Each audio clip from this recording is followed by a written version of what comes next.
करेंगे तो कामयाबी है, अदा नहीं करेंगे तो नाकामी है।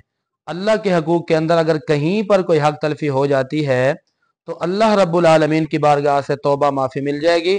और अगर हकूक़ुल इबाद में किसी ने कोई हक तलफी की, ज़्यादती की, जुल्म किया, तशद्दुद किया, तो जब तक मुतअल्लिका फ़र्द से जाकर माफ़ी तलब नहीं की जाएगी और वो अपने खुले दिल से माफ़ नहीं करेगा तो माफ़ी नहीं मिलेगी।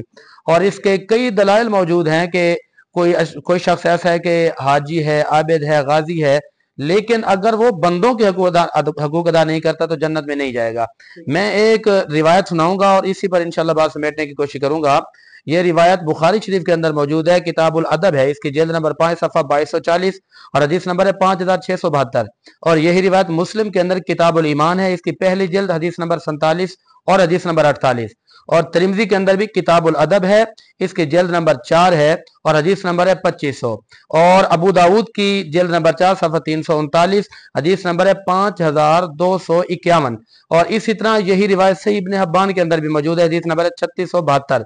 तो हदीस क्या है, मेरे आका ने फरमाया कि मन काना युमिनु बिल्लाहि वल यौमिल आखिर, कि जो अल्लाह और आखिरत के दिन पर ईमान रखता है तो फला यूजी जा रहू, उसको चाहिए कि अपने हमसाए को अजियत ना दे। नंबर 2, मन काना युमिनु बिल्लाहि वल यौमिल आखिर फल युकरिम दैफहू, फरमाया कि जो अल्लाह पर और आखिरत के दिन पर यकीन रखता है उसको चाहिए कि अपने मेहमान की तकरीम करे, इज्जत करे। मन काना युमिनु बिल्लाहि वल यौमिल आखिर, आप फरमाते हैं कि जो अल्लाह और आखिरत के दिन पर यकीन रखता हो तो फल यकुल खैरन औ लियस्मुत, उसको चाहिए कि जब बोले तो अच्छी बात कहे, वगरना वो खामोश रहे। इस हदीस के अंदर 3 पहलुओं पर बात की गई है। नंबर 1 कि आपके जो हमसाए हैं, हमसाए से मुराद सिर्फ हमसाए नहीं, हमसाए से मुराद मुमालिक के भी हमसाए होते हैं, हमसाए से मुराद आपके मोहल्ले वाले सारे हमसाए हैं, करीब और दूर की अलग बात है। और इसी तरह कोई मेहमान आता है तो उसके अपने हकूक हैं, उसकी इज्जत करनी है। और इसी तरह सबसे अहम हक ये होता है कि आप जिससे बात कर रहे हैं आपका अंदाज ऐसा होना चाहिए कि आपकी बातों में वो मिठास हो, आपके जुमलों में वो सदाकत हो, आपके जुमलों में वो मोहब्बत हो कि सामने वाले की इज्जत नफ्स मजरू ना हो। तो इस हदीस पाक के अंदर अहम तरीन हकूक बयान किए गए हैं, इनका ताल्लुक भी बंदों के हकूक से है। तो हकूक तो कई तरह से हैं, इसकी कई अकसाम है, लेकिन हम जहां रहते हैं, गुजर बसर है, उन लोगों से हमारा उठना बैठना, बोलने के आदाब और बोलने के सलीके सही तरीके से होने चाहिए जो हदीस के अंदर आए हैं। क्योंकि कामयाबी के लिए जरूरी है कि आप अल्लाह के हक भी अदा करें, बंदों के हक भी अदा करें। जब ये दोनों हकूक आप सही तरीके से अदा करेंगे तो आप दुनिया और आखिरत में कामयाबी हासिल कर जाएंगे। जैसे कि अभी मुफ्ती साहब आपने फरमाया कि गुफ्तगू ऐसे करें कि मिठास हो, लेकिन अगर कोई ऐसी गुफ्तगू करता है कि किसी की दिल आजारी करता हो, दिल तोड़ता हो, तो उसके लिए क्या वईद है इस्लाम में?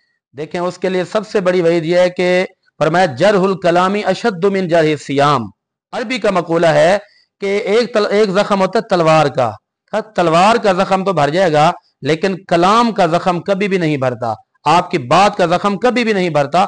और कुरान करीम के अंदर भी आया है कि जब आप बात करें तो कौल मारूफ व मगफिरतुन खैरुम मिन सदका, कि अच्छी बात करना, अच्छे जुमलों और अच्छी गुफ्तगू का चुनाव करना ये बेहतरीन सदका है।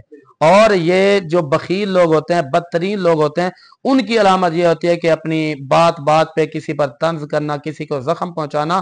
क्योंकि अगर कोई किसी मुसलमान को जख्म पहुंचाता है तो वो फिर अपने जख्मों के इंतजार में है कि कई और लोग भी होंगे जो उसको जख्म पहुंचाएंगे। और हमारे साथ मौजूद हैं उनके मशहूर